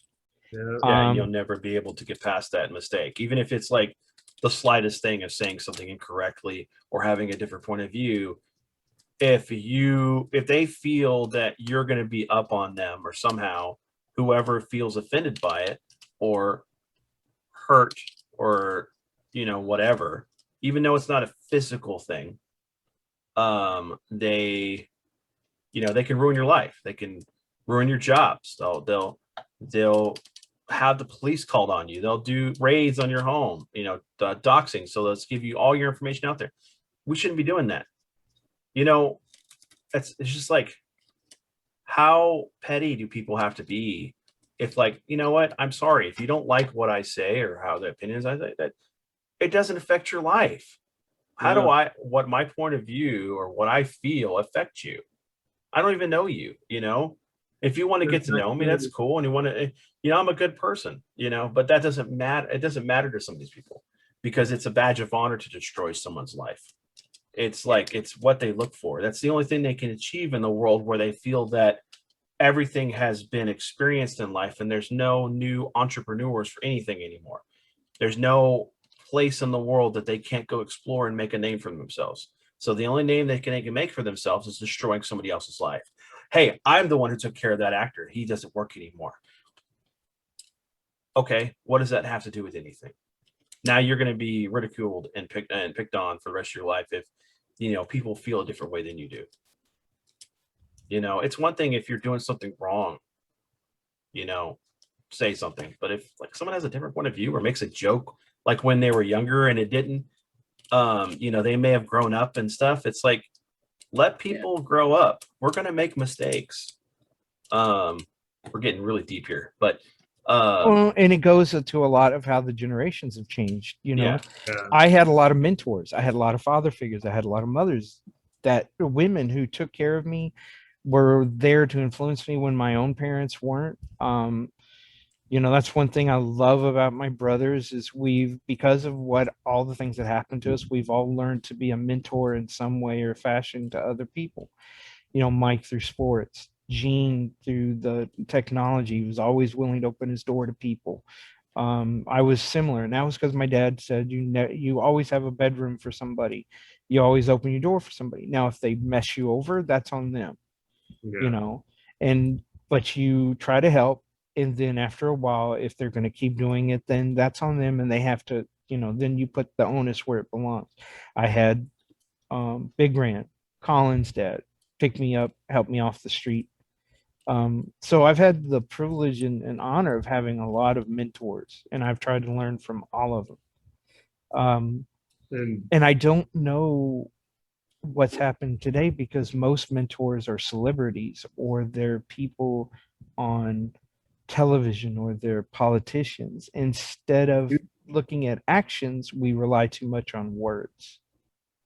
And that kind of goes back into like how you said, whenever you and dad were younger, y'all had three channels on the TV. Y'all were forced to go outside, meet people, go meet their families, go actually interact with people. And I remember that too. I mean, Gene used to force us to leave. I know.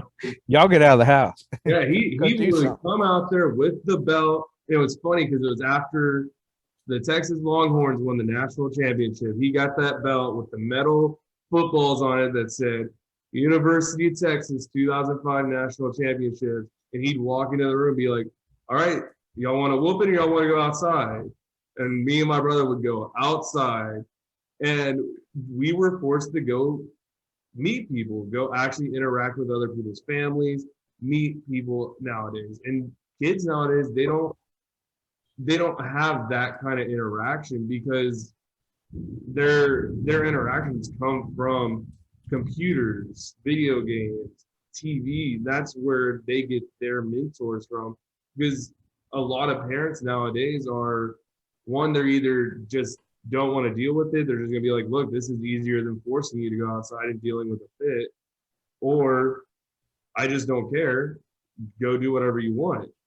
And so I feel like a lot of parents just don't have that motivation to get their kids out of the house, get them to be active, go make the friends, go make the memories that all of us made growing up. Well, think about society now. Go ahead, Colin.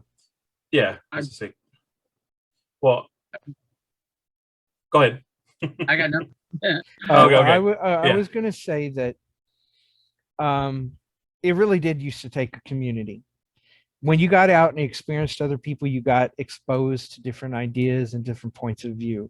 Now we stay in these sheltered little environments that only confirm what our biases are instead of challenging our biases. I grew up, and so did your dad and Mike, where the neighborhood got together for a barbecue on the weekend. Everybody brought food. Everybody gathered. No, we didn't all get along. So I saw people who hated each other at any other time be sitting there having a beer and joking with each other.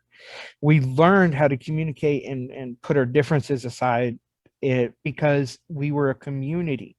You didn't come into our neighborhood without somebody on that block knowing that somebody was there. And if you were gone on vacation, you knew people were watching your home. And if somebody was around that house that wasn't supposed to be, they were calling the cops. now people are like, oh, I don't want to get involved. I don't know if I'll get in trouble. I'll cause a problem. Well, step out. There's a story. Me and Gene were driving and we saw a woman run across a field and start hitting. No, it was a guy running across the field and he started trying to pull a woman out of a car. And Gene was like, I don't know how much more of this I can handle. And I threw it in park. He was literally dragging her out of the car. We ran over and Gene grabbed him and pulled him off and threw him down. And I helped pick her up. And I was like, what's going on? What's going on? And she said, he's trying to steal my car. And so we got her back in the car and she took off. And then we were like going to hold him until the police came. Come to find out their boyfriend, girlfriend, she had robbed him of his money and stole his car. We messed up, but we at least tried to do the right thing. Yeah. And that's what I'm saying is a lot of people would have never even got out of the car. They would have just But that's watched it. that. They would have just kept driving and watched it happen.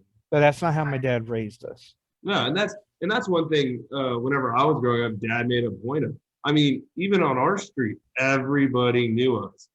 Some of the neighbors might not have liked us. We might have had a neighbor call the cops on us on the 4th of July, but everybody knew us. They knew, like, if something was going to go on, we knew what was going on. And whenever we would go on vacation, we had both neighbors on both sides.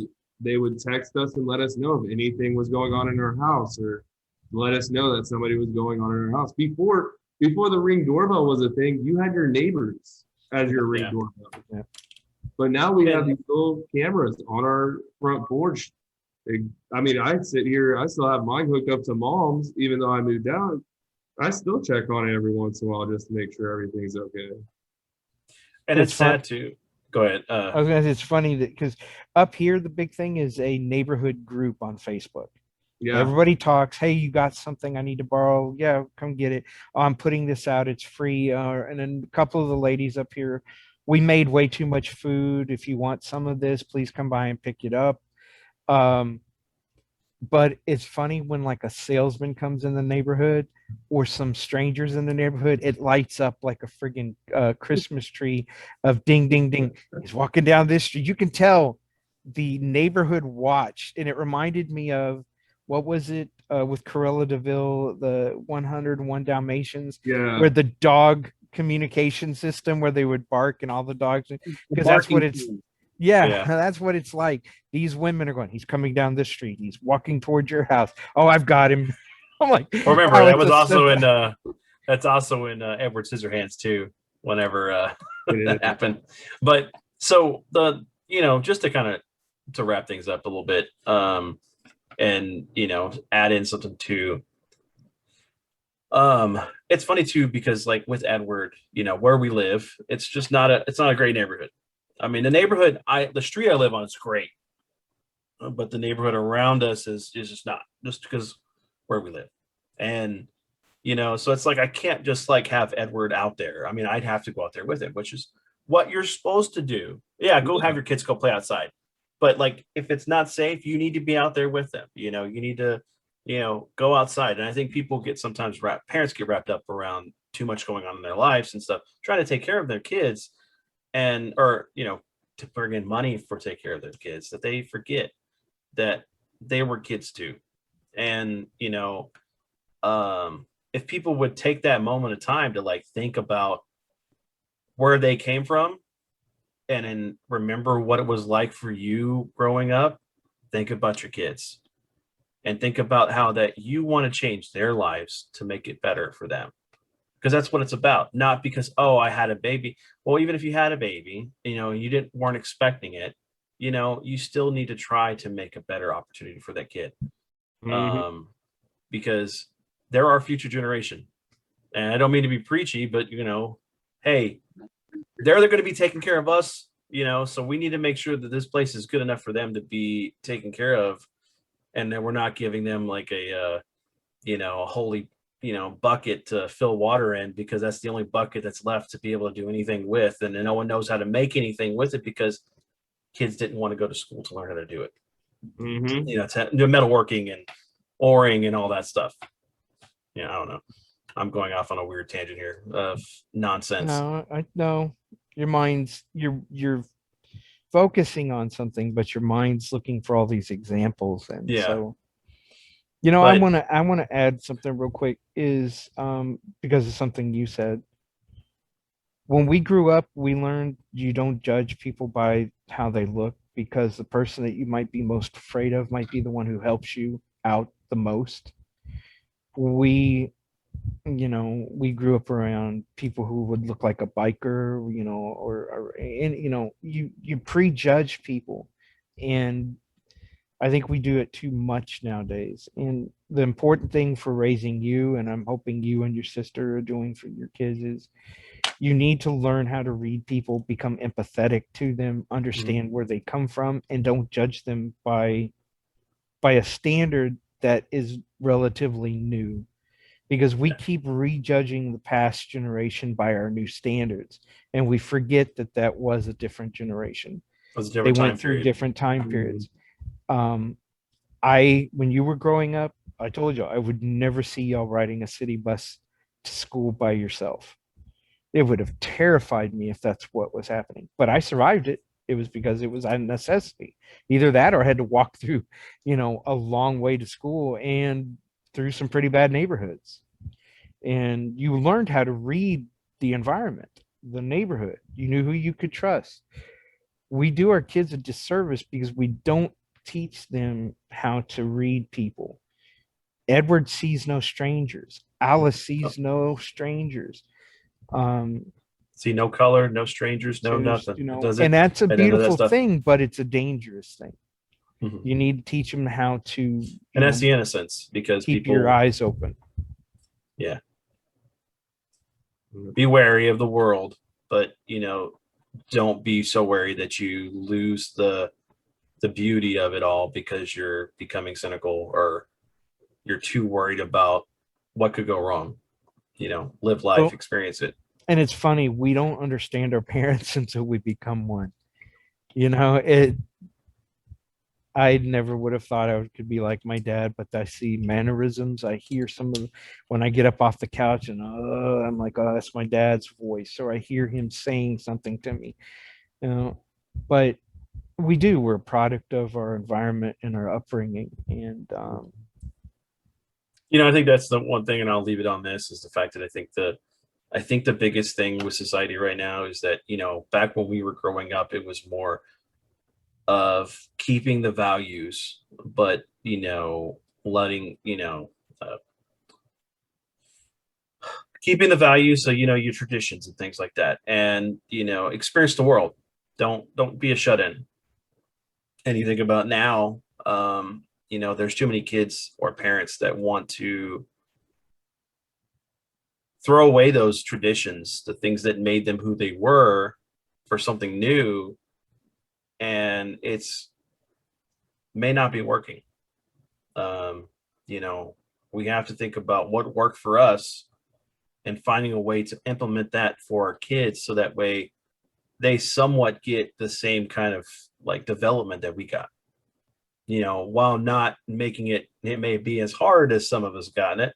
Yeah, it's funny. I hope that society, eventually wakes up as far as what we're doing. Because our kids are what are the future. Mhm. They're what's going to help us get through retirement and pass on from this world, and be the ones that help usher in the new to keep the human race going. Yeah. we need to learn the value of people, because growing up, we appreciated, a lot of us had grandmothers that helped take care of us as much as our parents. They were around. Yeah. We've forgotten how to appreciate what our older family members and other older people can teach us. We're now like, oh, it's different now. No, it's not. The trappings have changed, but it's still the same. The same problems that have always been there will always be there. But we need to learn how to appreciate people, and I don't think we value that knowledge as much as we used to. I wish that a lot of older people could help out in schools because they have a lot of insight of how things worked, and um, you know, But us old farts still have a lot to teach people if they'll listen, and we can steer you wrong. I love steering people wrong because they come around the block and they ask me again. Now, how do I actually get here? I'm joking. I don't do that. What's really bad when you get older and your brain becomes idle? Trying to give somebody directions because it's no longer street names and stuff like that. It's now, landmarks. well, if you're going to go down here, you're going to go down about 4 blocks, and it's 4 lights. I think there's a stop sign and you're going to see a restaurant on your right. And I don't remember if it's McDonald's or it's Jack in the Box, but you know what I mean. It's convenience. It's a fast food. And by the time you've told somebody how to get there, you see on their face they're completely lost. And they're like, okay, GPS. That's why anytime somebody asks me for directions, I just look at and go, man, I don't even know how I got here.